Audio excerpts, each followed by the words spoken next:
Welcome back to Cattlemen as we continue our discussion of risk management in the beef industry.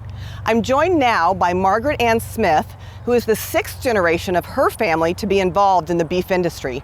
Margaret Ann, thanks for joining us. Tell us a little bit about Southlex Cattle Company, please. Thank you for having me, Kate. So Southlex Cattle Company, we operate a custom cattle buying operation and for procurement of cattle throughout the Mid-Atlantic states. We source cattle from both sale barns as well as local producers and then commingle those cattle here and then ship throughout the United States. Another component of what we do is also we work with grow yards throughout the Midwest and background those cattle for 60 to 90 days and then turn those cattle into the feeding operations or sell on to other cattle feeders. So you're a really important step in this in the process of how cattle move through our system. What's the benefit to producers that you're buying cattle from? What's the benefit to them of taking the time to plan and implement a risk management strategy? So the most obvious and the simplest one is obviously it's more dollars in their pocket. So risk management can have so many different components of it, right? So the one we think of obviously is always, we talk about the futures, we talk about commodity hedging, and we talk about those. But risk management can also be how you manage your risk on the farm. So how do we manage the risk of animal health? How do we manage the risk of your marketing of the actual animal? So for those producers, if they are looking at the risk of animal diseases, animal welfare, how do we work through that? So can we plan a vaccination protocol that helps them? Do we time that vaccination protocol that works into their family schedule that we are planning so it's not interfering with vacations or with family travel or a ball game? So, and by doing those things, we plan, or we're being proactive instead of reactive. So it all works in the time management, especially here in the Mid-Atlantic states where a lot of producers are part-time operators. So time management for cattle that are not their full-time operation, they need to work in around their other occupations. It's really interesting to take that component of time management into a risk management plan. That's really interesting. So you buy cattle all year long and you buy a lot of cattle. What risks do you consider when buying those cattle? So for us, we look at everything from the price pieces, trucking, weather, the markets, exports, everything under the sun. And it may be something as simple as whether an ice storm is going on, upcoming, a DOT blitz. Is that impending? How is that going to impact us? Are the trucks going to be on the road? Are we going to have problems there? Electronic logging devices. What else? Other regulations may be coming at us that are going to be hammered to do things. The drought. How does that change where we are able to source or send the cattle to? What is going on here as far as rainfall?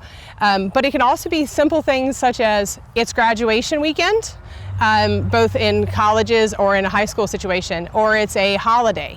So what does that look like and how people want to move cattle? So those are all part of risk management that are a little bit different when you're in the cattle buying side of things, that are just a different component of risk management than the typical how we hedge or how we are going to worry about penciling a profit into these cattle. That's really interesting. You mentioned the drought. There's a lot of country in drought right now. How has pasture, range, and forage insurance helped you manage risk? So we're able to use that here in our operations here in Virginia, and it's a unique tool.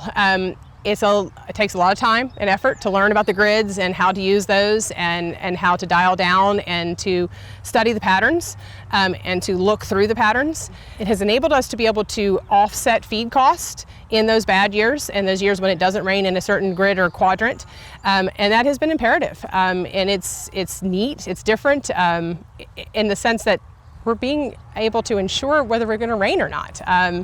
And the data behind it is tremendous. To go back and sometimes even maybe not necessarily on what we're going to be paid out, but the history and to look at what goes on in different segments of the areas and different pastures. Some of the stuff is truly cyclical, and we definitely go in patterns, and it's neat. So to think back what either a grandparent or a great aunt or a great uncle has said about this went on in this part of the county, in the 20s or the 30s, well, it returns back, almost 100 years later, the same patterns return. So, but it has been a neat tool for us to be able to offset those feed costs on those bad years. You mentioned data.